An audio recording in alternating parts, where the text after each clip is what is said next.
Hola, ¿qué tal? Bienvenidos en El Círculo. Hoy tenemos un programa que la verdad es que a mí se me antoja mucho y estoy seguro que nos va a ayudar a entender qué pasa con el tema de las vacunas, en qué va ese asunto, desde el punto de vista médico, desde el punto de vista sociopolítico, geopolítico, que va a haber que hasta este tema en este momento que estamos atravesando. Pero para eso déjenme presentar a nuestros invitados. Saludo en primer lugar a la doctora Aribel Contreras, coordinadora de Administración de Negocios de la Universidad Iberoamericana. ¿Qué tal, Aribel?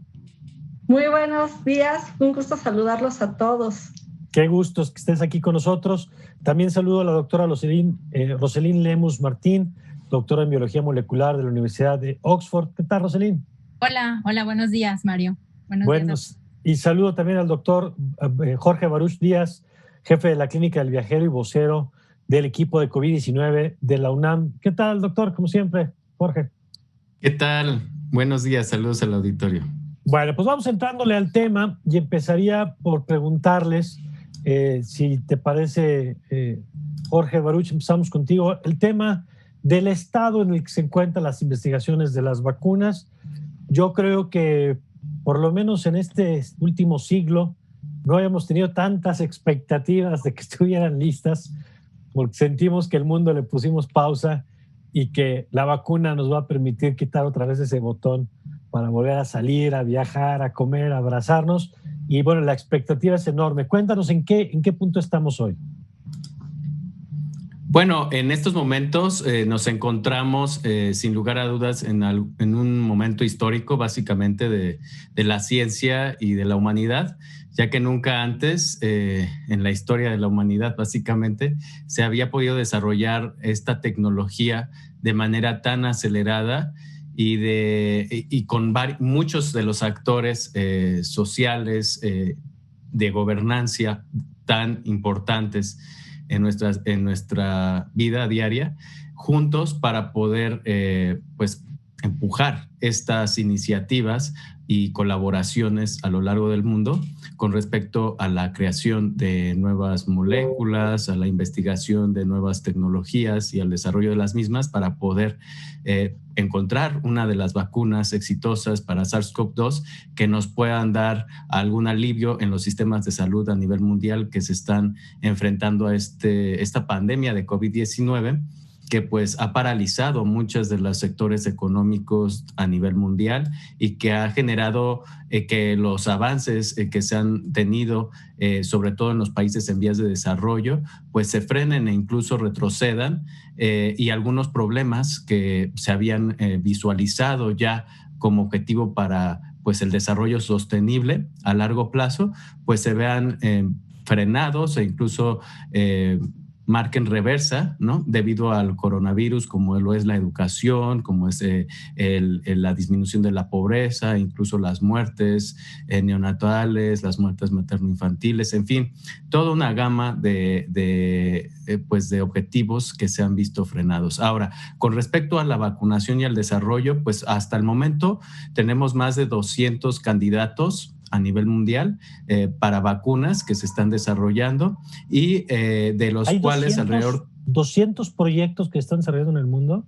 Más de 200 proyectos de vacunas, de candidatos de vacunas. Recordemos que el desarrollo de las vacunas pasa primero para detectar estas proteínas, objetivos potenciales del SARS-CoV-2 que pudieran servir para generar un candidato a una vacuna. Después pasa a una fase preclínica en donde se evalúan muchas de los factores, cómo se comportan estas nuevas moléculas y las tecnologías que empleamos para crear vacunas en un organismo vivo o incluso en modelajes matemáticos, y ya después que superaron esta fase, pues se espera que muy pocas de ellas, una baja proporción, pasen a la fase clínica. Y de la fase clínica, en estos momentos, de estas más de 200 candidatos, pues tenemos solamente 30 que ya están en alguna de las fases clínicas. Y las fases clínicas se dividen en tres.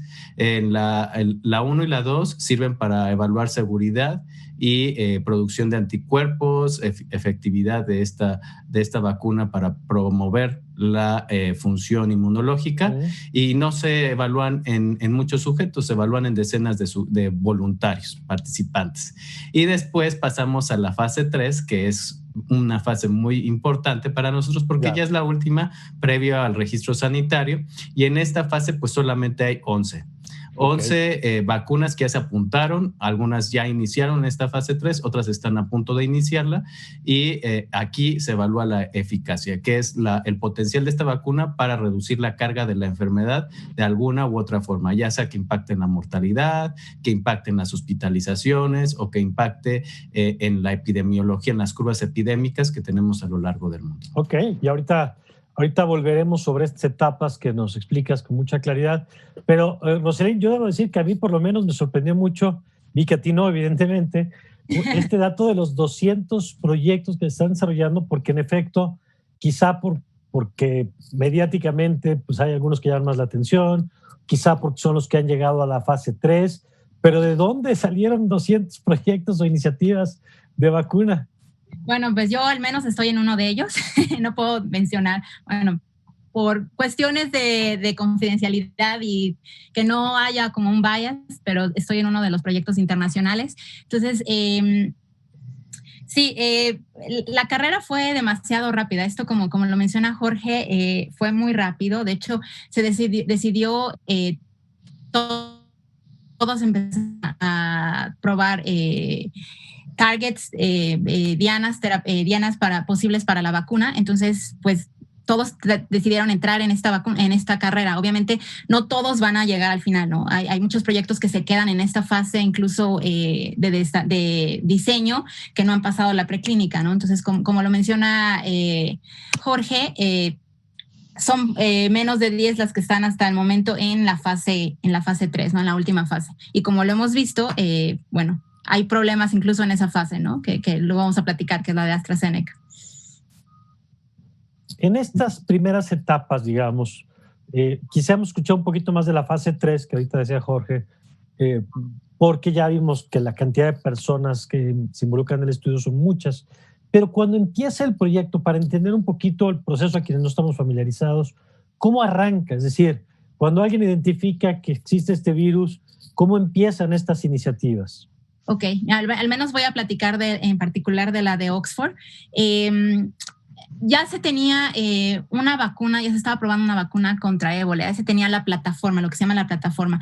En este momento lo que nos está ayudando mucho a muchos de los desarrollos es que se probaron nuevas estrategias. Una estrategia es la estrategia genética, que es la que está desarrollando, por ejemplo, Moderna, Pfizer. La estrategia recombinante, que es la que está desarrollando, por ejemplo, Oxford, que es la vacuna rusa, algunas de CanSino.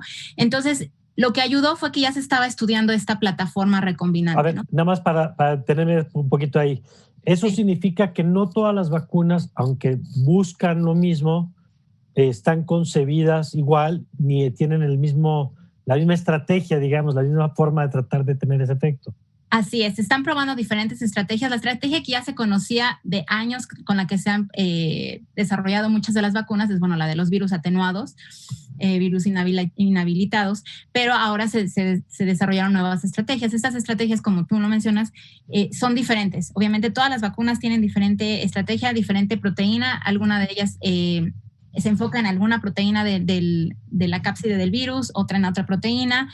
La recombinante, bueno, se usa un virus, lo que se llama un adenovirus, que ya es el virus del resfriado común, ya se conoce, y se modifica para insertarle una parte genética, una parte de información genética que se parece a SARS-CoV-2, que tiene información para SARS-CoV-2, para que el sistema inmune piense que es SARS-CoV-2, ¿no? Sin inyectar SARS-CoV-2 como tal.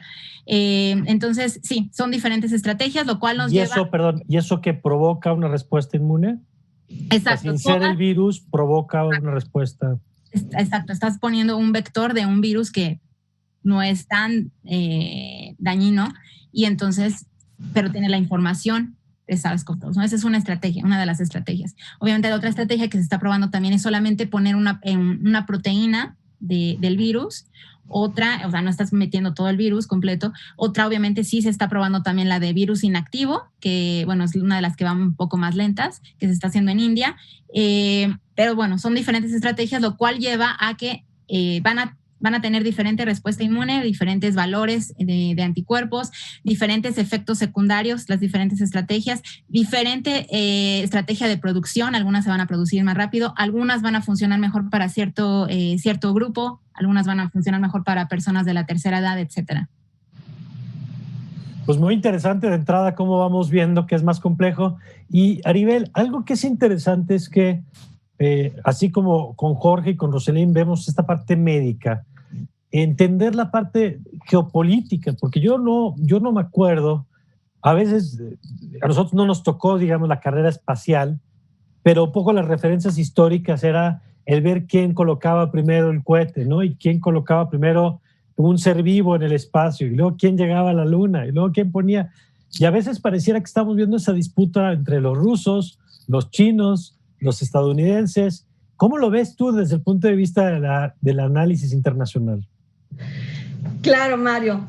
En este maratón global por las vacunas, yo he venido poniendo sobre la mesa, como análisis de discusión en ciertos medios, que a la luz y justo a raíz de la pandemia, es que China y Estados Unidos comienzan a subir el tono, el volumen de su propia confrontación. Por lo tanto, yo considero que si ya de por sí vivíamos una segunda guerra fría desde antes, a partir de la pandemia, es que yo he considerado y analizado que por lo tanto estamos viviendo una segunda guerra fría 2.0. ¿Por qué? Porque la segunda guerra fría no ha concluido, pero es versión 2.0, porque Estados Unidos y China comenzaron en este maratón global por las vacunas, comenzaron a tejer una gran estrategia de diplomacia por las vacunas, pero también se vinieron sumando otros países dentro de esta articulación de diplomacia, como lo es México, Italia, India, entre otros países. Sin embargo, nadie esperaba que aquel país hegemón que estaba en silencio, calladito, iba a ser el primero en dar a la luz pública que finalmente anunciaba formalmente su vacuna. Y me refiero específicamente a Rusia con Sputnik 5, que como atinadamente tú describías, pues es una forma de justamente tomar elementos de la Guerra Fría para decirle a Estados Unidos quién es quién, y que en el tema de las vacunas no es la excepción.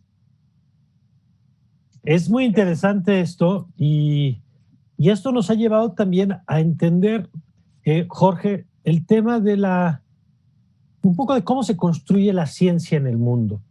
Yo recuerdo que uno de los temas que han puesto algunos autores, por ejemplo, Daniel Innerarity, un filósofo español, es que dice que parte del problema que hemos tenido con la pandemia es que no tuvimos respuestas mundiales para un problema mundial, sino que tuvimos en un primer momento respuestas nacionales o locales para un problema mundial. El cierre de fronteras, el tratar de que cada quien resolviera su problema, digamos, y aislarse del resto. ¿Cómo has visto esto ya al paso de los meses? Y si en el desarrollo de la vacuna estás viendo pues, un modelo más de cooperación, o estás viendo un modelo más de competencia, o una mezcla un poco entre las dos cosas. Bueno, aquí, sin lugar a dudas, el papel de los organismos multinacionales, como lo es la Organización Mundial de la Salud y otro tipo de organismos multinacionales, la propia Organización de las Naciones Unidas, son fundamentales para poder sostener la gobernanza a nivel internacional de una manera tal que pues quede por arriba de los intereses nacionales de cada uno de los países que está formando parte del financiamiento sustancial de cada una de las vacunas o proyectos de vacunas que se generan. De tal manera que ya lo explicaba muy bien Aribel, pues tenemos varios países que sobresalen en el financiamiento y el apoyo de farmacéuticas o universidades que están promoviendo proyectos de investigación ya bastante avanzados en etapas fase 3 en estos momentos, como lo es el Reino Unido, por ejemplo, Estados Unidos, Rusia, China, en donde Alemania, por ejemplo, Francia, en donde parece ser que se estaba replicando el mismo modelo que siempre pues ha sido una constante en las últimas décadas, que es el nacionalismo o los intereses nacionales sobre los intereses regionales o incluso globales o comunes al resto de las poblaciones. De tal manera que tenemos dos escenarios. El escenario de los países de economías desarrolladas y el escenario de las economías en vías de desarrollo. Entonces, lamentablemente, la Organización Mundial de la Salud inició prácticamente por su forma de proceder, sus procedimientos naturales, esta pandemia con un pie cojo. Sus procedimientos lo limitaban a la actuación en orden, ¿no?, de esta pandemia, de tal manera que el anuncio de una enfermedad pública de interés internacional pues se tuvo que hacer antes, más bien para iniciar o detonar ciertas acciones que le pudieran permitir a la Organización Mundial de la Salud emitir recomendaciones de manera acelerada, pero estas no son vinculantes generalmente para la Organización Mundial de la Salud. No tiene forma de influir de manera más enérgica en las decisiones de los países, las decisiones soberanas de los países. Ni siquiera cuenta con algún mecanismo como la Organización Mundial del Comercio, por ejemplo, para de alguna manera influir en que tomen ciertos caminos algunas naciones por los intereses económicos o el acceso a ciertos fondos. Entonces se crea el acelerador de herramientas para el acceso a herramientas de COVID-19, ¿no? Y ahí es como nosotros vemos esta alianza para un acceso equitativo hacia las vacunas, que es COVAX, ¿no? Y COVAX se conforma por muchas asociaciones, dentro de las cuales pues está la misma Organización Mundial de la Salud, pero también está Gavi, ¿no?, con la Alianza de Vacunas a nivel mundial, la Asociación la Fundación Bill y Melinda Gates, CEPI, que es justo uno de los actores financiadores de muchos de los proyectos de investigación que ya van más avanzados en algunas fases 3 de vacunas, okay, por lo menos un par.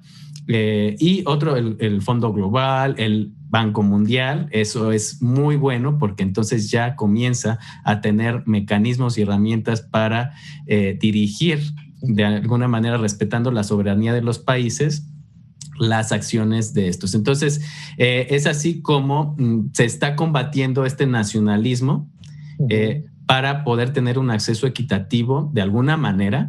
Claro. Porque pues obviamente los financiadores siempre van a tener ciertos privilegios sobre los que no son.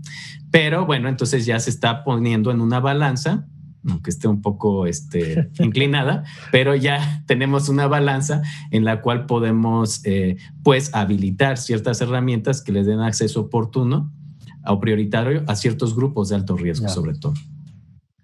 Vamos a hacer una pausa y vamos a regresar con esto de la cooperación. Ahora nos explicabas en el tema de las instituciones, qué pasa en el tema científico. Vamos a revisar eso y vamos a ver cómo se están generando estos bloques también de influencia, donde cada país está aprovechando también la coyuntura para tratar de ganar reputación y ganar influencia también en este mundo. Vamos a una pausa y enseguida regresamos con más aquí en El Círculo.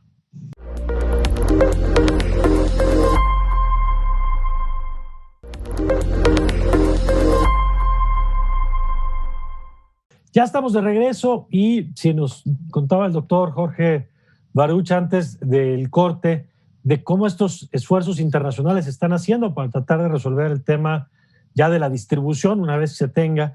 Yo quisiera, doctora Roselyn Lemus, platicar de la parte científica, digamos. ¿Cómo se está desarrollando esto? Me pareció muy interesante entender que no hay un solo camino, sino que hay varios caminos.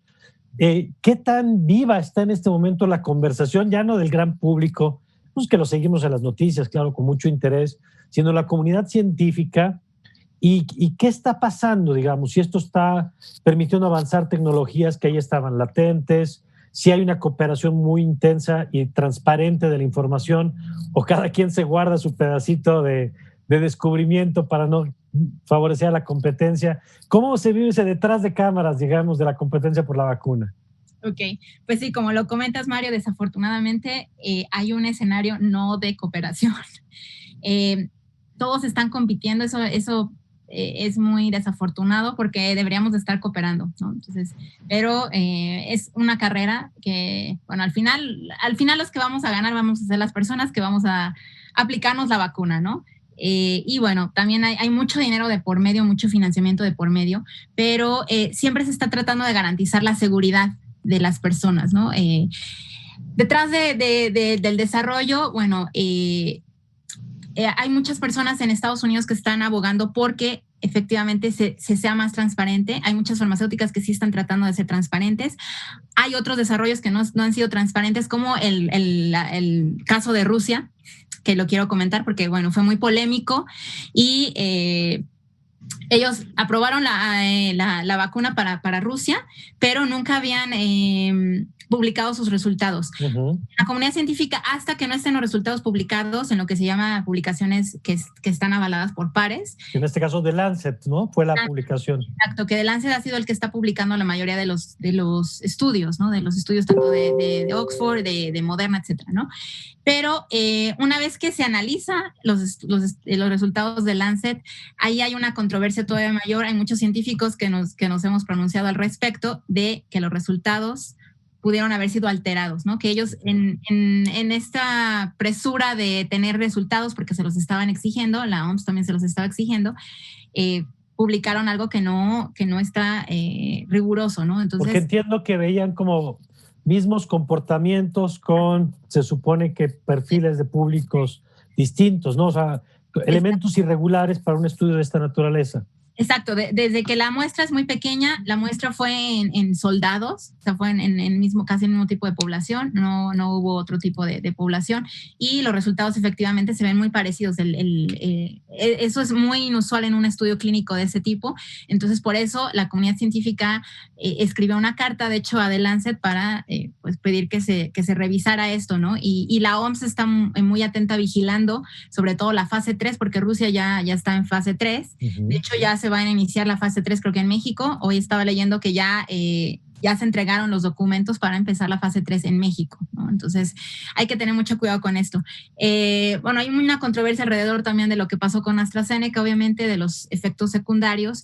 Y yo quiero remarcar que sí es común que efectos secundarios pasen, que sucedan en este tipo de desarrollos. ¿Por qué? Porque son, como lo mencioné, son estrategias nuevas que se están probando. Uh-huh. No sabemos cómo van a actuar en algún individuo, ¿no? Que además, perdón, Rosalín, que interrumpa, cuando salió esta noticia de que hubo una persona que presentó alguna enfermedad, yo creo que al principio todos un poquito fue un quitarrisas de decir, oye, también ya veíamos la luz.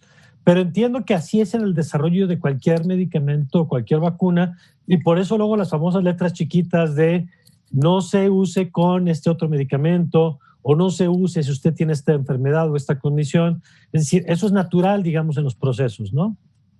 Totalmente normal tanto en medicamentos como en vacunas, ¿no? El desarrollo se ha visto desde 10 años, ¿no? Esto puede durar 10 años, pero siempre es normal. Incluso ya una vez que se desarrolla el medicamento o vacuna, de hecho se hace una fase 4 que se debería de hacer para evaluar los efectos secundarios, pero a largo plazo. Se estudia ya las personas que se aplicaron la vacuna, pero ya a lo largo de los años, para ver si hay efectos secundarios graves o raros, y si se evalúa estos, incluso se puede retirar del mercado un producto. ¿Qué ha pasado, no?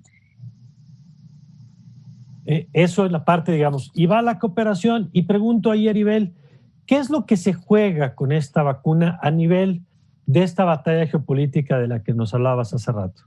Es decir, decías, es una segunda guerra 2.1 o 2.2 de esta guerra fría que estamos viviendo, pero ¿qué es lo que se juega? Porque además coincide, por ejemplo, con el proceso electoral de Estados Unidos, como por si faltaran elementos de presión a la propia comunidad científica. Así es, Mario, muy atinadamente acabas de poner el dedo en la llaga. Este maratón global por las vacunas, a algunos gobiernos pues les cae como anillo al dedo. Es decir, en el caso específicamente de Estados Unidos, el mandatario de dicho país pues ha sido altamente criticado al interior y al exterior de su país por el mal manejo de esta pandemia. Por lo tanto, su vacuna electoral pudiera ser justamente que alguno de los laboratorios al interior de su país logre concluir esta fase 3 antes del 3 de noviembre. Por supuesto que hay altas críticas de que esto no es viable, justamente porque el desarrollo de una vacuna en muchas ocasiones implica no solo meses, sino inclusive años para poder tenerla. Sin embargo, de ahí es que ha venido un gran debate entre lo que son las autoridades gubernamentales contra las autoridades sanitarias del FDA para ver si van o no van a dar su aval, específicamente con respecto a la vacuna Moderna o la de Pfizer o la de Janssen, que son las que están más avanzadas. Y esto sería, por supuesto, un extraordinario capital político para su reelección. Sin embargo, también en otros países pudiera abonar capital político, como es en el caso de Reino Unido, que si bien es cierto, no es una vacuna específicamente que nosotros identifiquemos como de Boris Johnson, también lo es que al final de cuentas le pudiera venir a abonar ante esta crisis al interior que ha venido viviendo el país derivado del Brexit y también en términos regionales por esta confrontación en temas de negociación comercial con la Unión Europea en un intento por llegar a un acuerdo post-Brexit. Sin embargo, varios países de la Unión Europea han venido haciendo acuerdos con AstraZeneca para poder tener una garantía de abastecimiento de esta vacuna. En el caso de México sería lo mismo porque sabemos por la información de los medios de que este acuerdo que se ha estado haciendo con el gobierno argentino, la Universidad de Oxford, AstraZeneca, a través de la Fundación SLIM, para que se pueda producir una parte del proceso productivo de esta vacuna en México para posteriormente distribuirla a América Latina, pues sería entre el primero y el segundo trimestre del año 2021, y recordaremos que pues vienen elecciones intermedias en nuestro país, por lo tanto también viene a abonar bastante. Ahora, algo importante que aquí quisiera también mencionar, Mario, en estos temas geopolíticos y geoeconómicos, es que también se da en un escenario donde se atraviesan muchas críticas a la propia Organización Mundial de la Salud, porque al menos yo así lo veo, se tardó mucho en haber declarado la pandemia, es decir, que una vez que tuvo conocimiento de estos casos en enero, hasta el 11 de marzo es cuando finalmente decide anunciar que sí se trataba de una pandemia, cuando ya el virus se encontraba en una infinidad de países, había pues una gran cantidad de casos confirmados, no solo en China, sino en diferentes naciones, y esto es justamente lo que ha venido a hacer esta confrontación específicamente entre Estados Unidos y este organismo multilateral, pero no sabemos qué ha pasado con la investigación que en teoría la OMS realizó específicamente en el epicentro de Wuhan. No sabemos qué ha pasado con la investigación que también el gobierno de Australia, Reino Unido, Estados Unidos solicitaron para saber hasta dónde en realidad este virus es o no es producido en un instituto de virología en Wuhan, si fue un accidente, si en realidad es un virus que mutó hacia el famoso murciélago y después pasó a los humanos. Es decir, hoy por hoy nos enfrentamos a muchas interrogantes, muchas dudas y hay muy pocas respuestas. De ahí que es importante que justo se aclare la información, se den resultados, no solo de las vacunas, sino del origen de este virus, para que justo el desarrollo de las vacunas pueda evolucionar. Pero también estamos viendo cómo esta diplomacia de las vacunas pues abre diferentes frentes, específicamente para México, pues lo coloca como un país líder en la región, porque viene a abonar, a poder cubrir la demanda de América Latina, excluyendo obviamente a Brasil, porque sabemos que Brasil ya ha hecho sus propios acuerdos con diferentes laboratorios por el tamaño de su población y por la complejidad de la composición de su sociedad y por la alta tasa de contagio que ha presentado justamente Brasil. Entonces es bien interesante, Mario, que veamos cómo todo viene de la mano, no solo la confrontación de Estados Unidos con China, sino cómo todos los países abonan, los organismos multilaterales también, y de ahí que esta plataforma COVAX, pues muchos países no le están apostando al 100% porque COVAX nada más va a garantizar el 20% de las dosis que se requieren al interior de los países. Por eso es importante este maratón global, por eso es importante los esfuerzos que cada país haga y realice al interior, porque no podemos depender únicamente de algunas opciones, Mario. Ya. Ahora, yo quisiera, Jorge, pedirte el foco sobre otro aspecto, porque ahorita hablaban ustedes del desarrollo, la investigación, las fases. ¿Qué pasa con el tema de la producción? Porque en algún programa escuchaba que la capacidad de producción de vacunas en el mundo pues estaba, digamos, topada o copada a la demanda previa, a la demanda pre-COVID, digamos. ¿Qué pasa cuando lleguemos a ese punto? ¿Cómo lo ves? Tanto el tema de la producción como el tema de distribución, porque a veces pareciera que muchos sentimos que en cuanto nos digan que ya hay vacuna, a la semana siguiente vamos a ir a ponernos en la farmacia del enfrente. Y creo que todavía nos estamos brincando algunos capítulos de la historia. Claro, bueno, pues como bien tú lo señalaste, existen 3 etapas a grandes rasgos importantísimas para la vacunación. Una es el desarrollo, otra es la producción o manufactura y otra es la distribución. Entonces, cada una de estas 3 etapas son sumamente importantes entre sí. Si una de ellas falla, pues la vacunación en general va a fallar. Y todo esto también depende del tipo de vacuna, que es el que se comience a tomar como inicial para poder distribuir o para manufacturarse y después distribuirse. Va a depender mucho si es una vacuna de una sola dosis con respecto a si es una vacuna que requiere 2 dosis, porque entonces ahí se duplica la demanda, justamente, o sea, literal se duplica.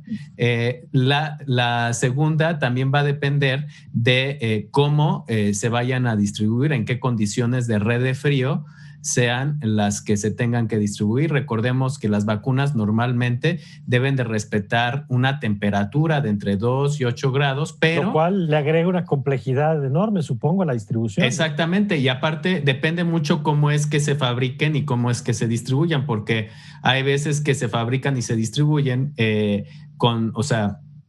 para que sean congeladas, que es una aplicación, una manipulación a gran escala, mucho más fácil que mantengan no una congelación, sino una refrigeración, ¿no? Que es de 2 a 8 grados centígrados. Entonces, esto implica otro tipo de mecanismos. Ahora, si bien se pueden distribuir a nivel global de forma congelada, pues se tendrán que distribuir de manera local. Pues no se pueden, obviamente, generar condiciones de congelamiento en toda la distribución. O sea, si nosotros queremos ir de una ciudad a una comunidad rural, bueno, ya se tendrán que distribuir otro tipo de dosis de tipo refrigerado, que son los que más factibles se pueden distribuir de esta manera. Entonces, eso va a implicar muchas cosas. Si bien México cuenta con una de las plantas de producción, digamos, dentro del embalaje, el envasado y todo esto, más grandes de Latinoamérica. ¿En general o a una en particular, uno de los proyectos en particular? O sea, no, sí, contó con una transferencia tecnológica que le permite contar con plantas que puedan llegar a envasar este tipo de productos, de vacunas, y después ponerlas a su distribución para nivel global o para nivel regional. Sí tiene mucho que ver los mecanismos multilaterales y también pues digamos que el patrocinio o el financiamiento de ciertas plataformas multinacionales para poder acceder a este tipo de productos. Entonces, en cuanto a la distribución también hay que acotar algo. Recordemos que la pandemia afectó prácticamente, antes de la pandemia, el 90% del cargamento a nivel internacional aéreo se hacía a través de las líneas de aviación civil. y un bajo porcentaje se hacía a través de las líneas que solamente se especializaban en cargamento.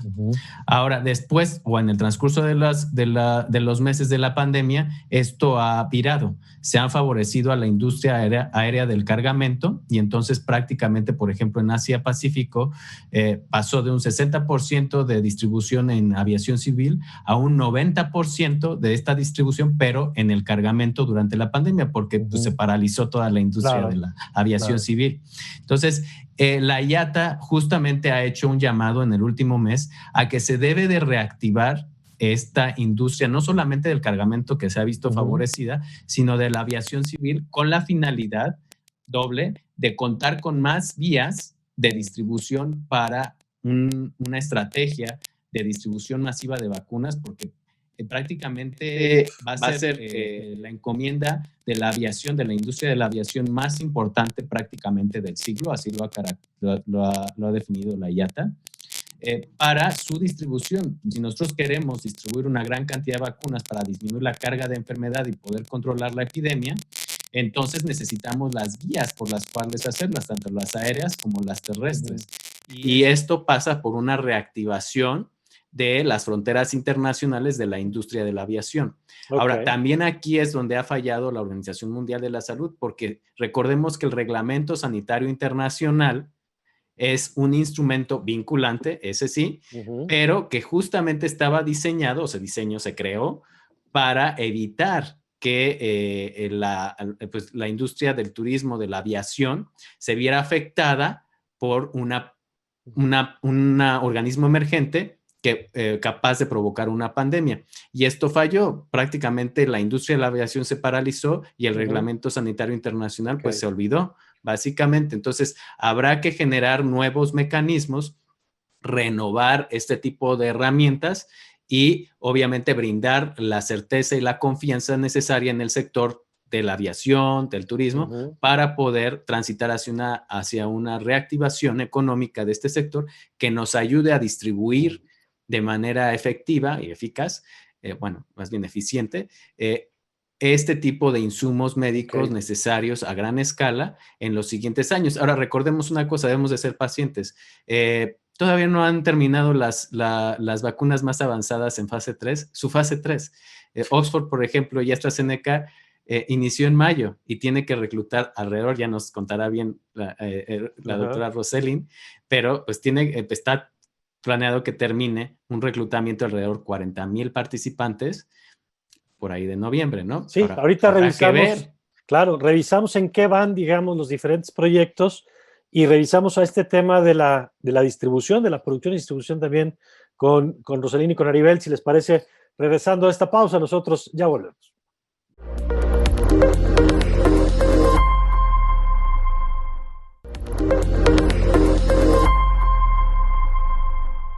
Estamos de vuelta, ya nos estaba explicando el doctor Baruch Díaz cómo está este tema de la producción y la distribución.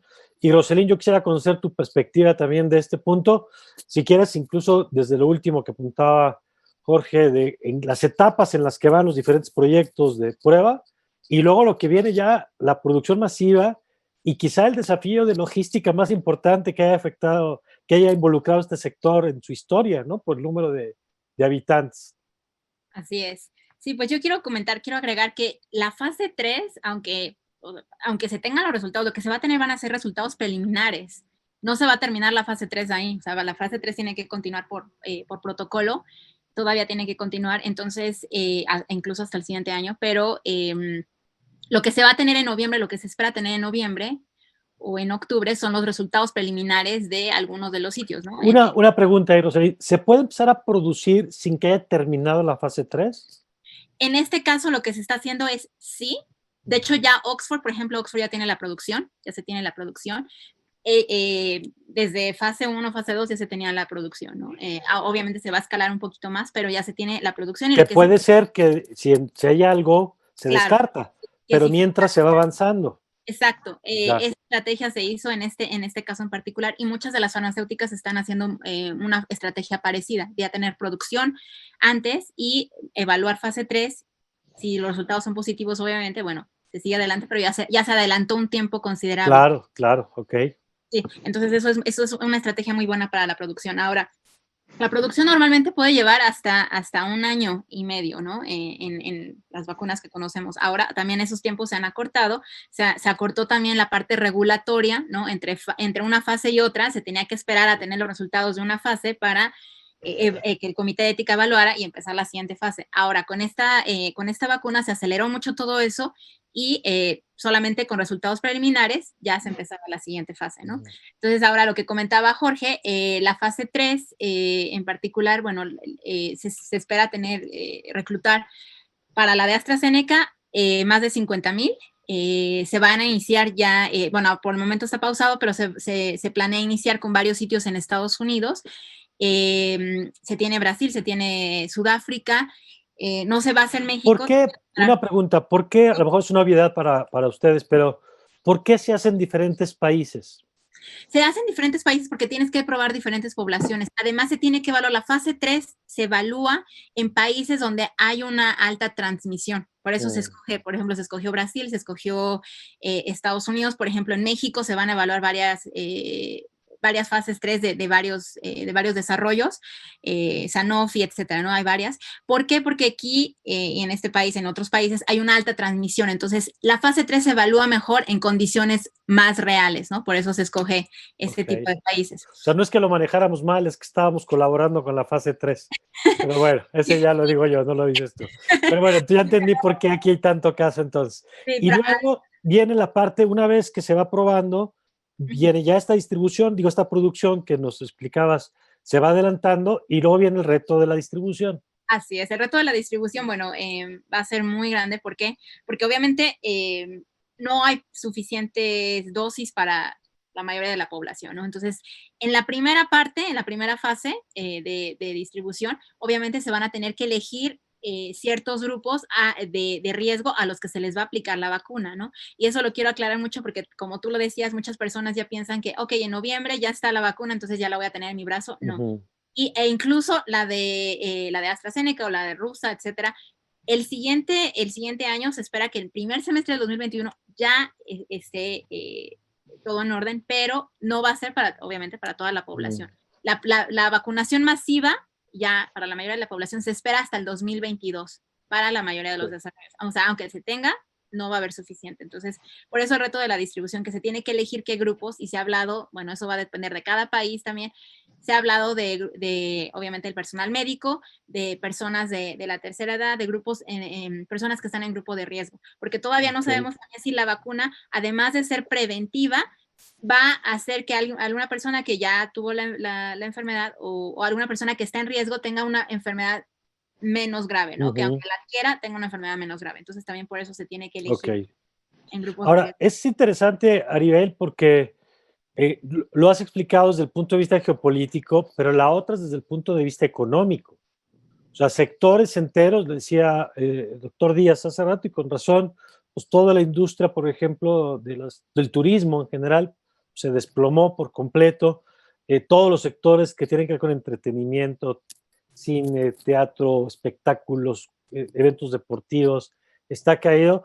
Y bueno, vamos a ver también esta otra parte que tú apuntabas, ¿no? Es decir, una vez que se tiene, cómo se distribuye, en qué efectos, para provocar qué socialmente. Es decir, es como una fase ya no hacia afuera, sino hacia adentro de cada país.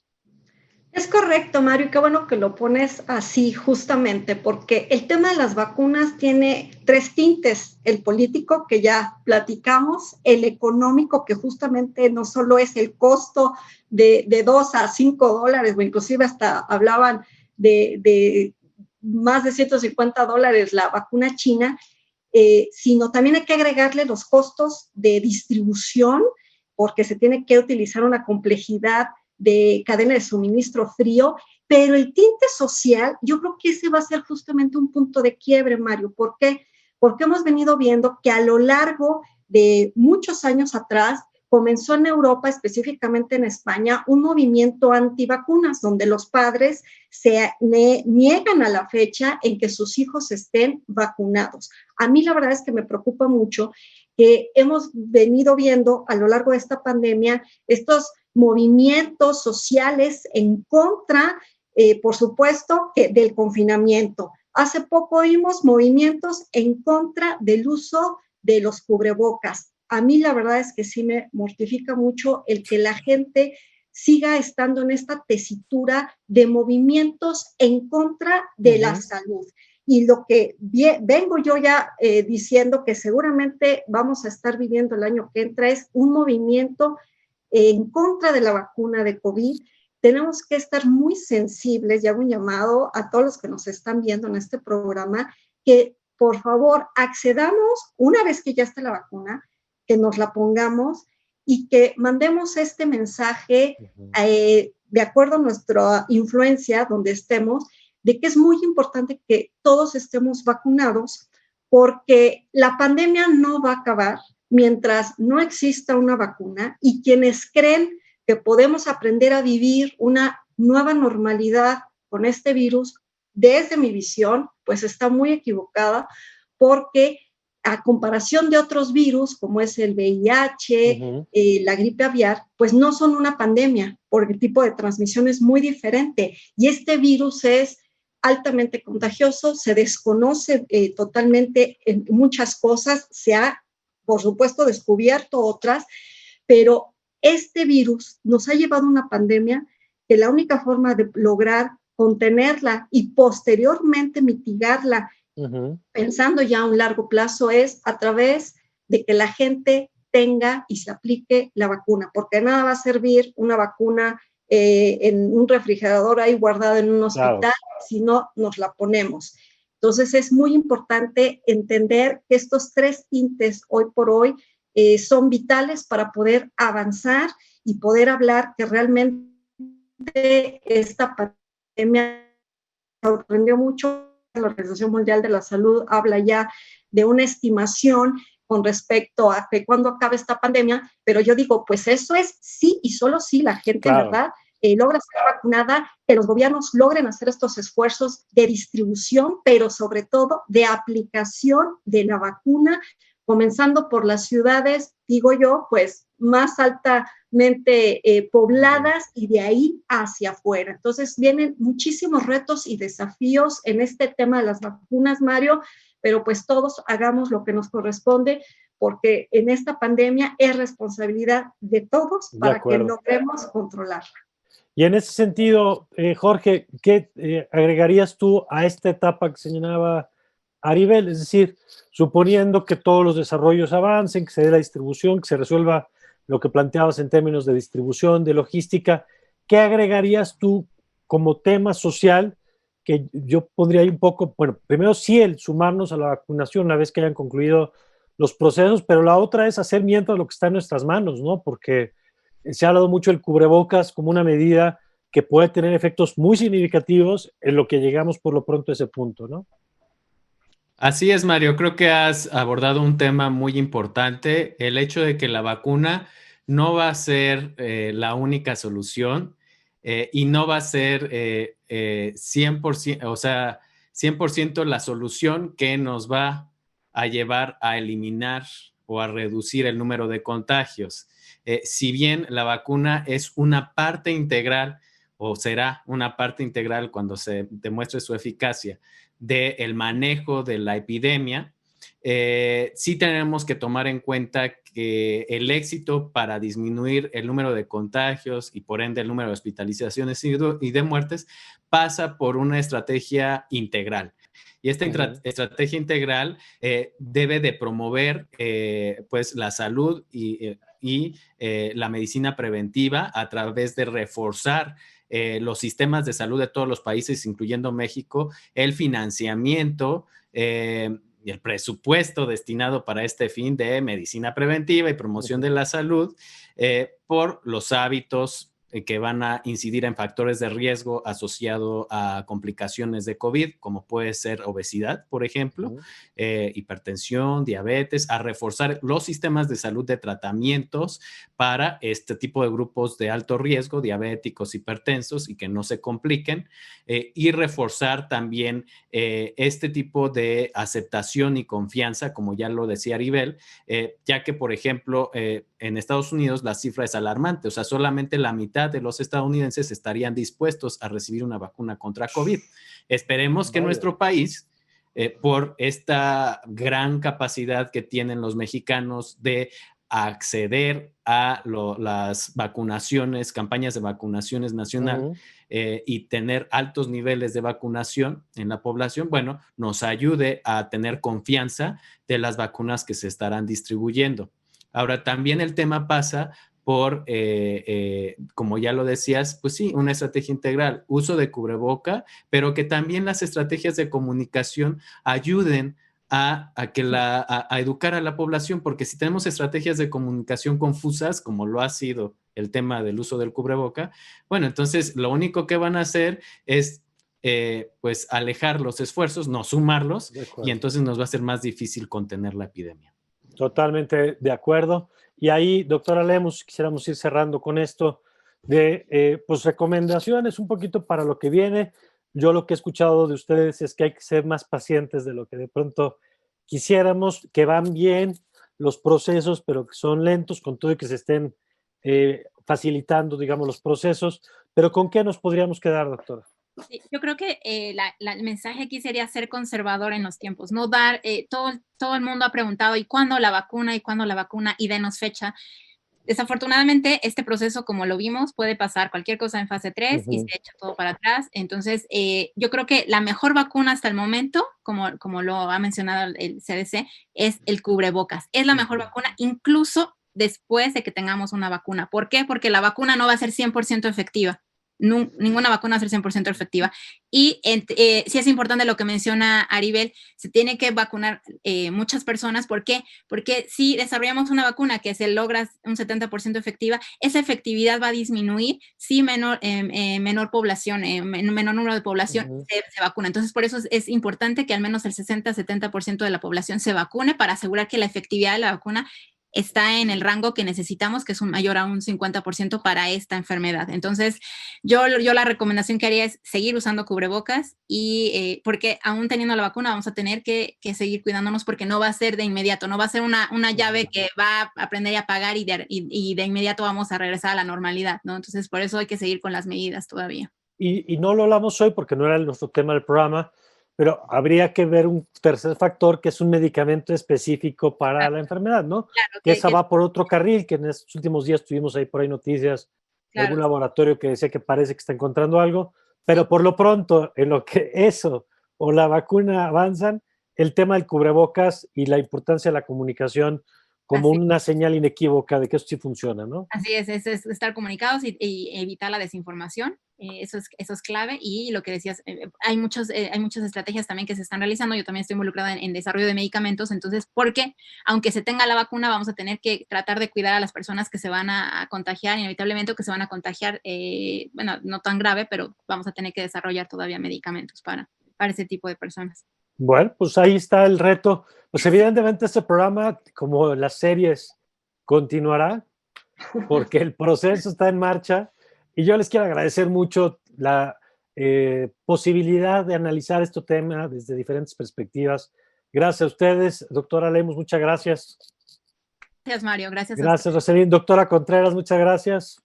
Al contrario, muchas gracias a ti y a todo el equipo de producción. Gracias, Aribel. Doctor Díaz, muchas gracias. Gracias a todos ustedes, un placer acompañarlos en esta mesa. No, al contrario, gracias de veras a los tres.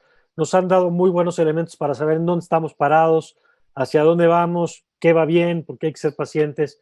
Pero bueno, solo así tenemos que ir entendiendo este proceso. Gracias por habernos acompañado. Siga con nuestra programación aquí en Justicia TV. Ya lo sabe, comparte este programa a través de nuestras redes sociales con quien usted considere que le puede ser útil información que aquí pusieron en la mesa nuestros expertos. Y yo le deseo, como siempre, que tenga usted un magnífico, pero magnífico día.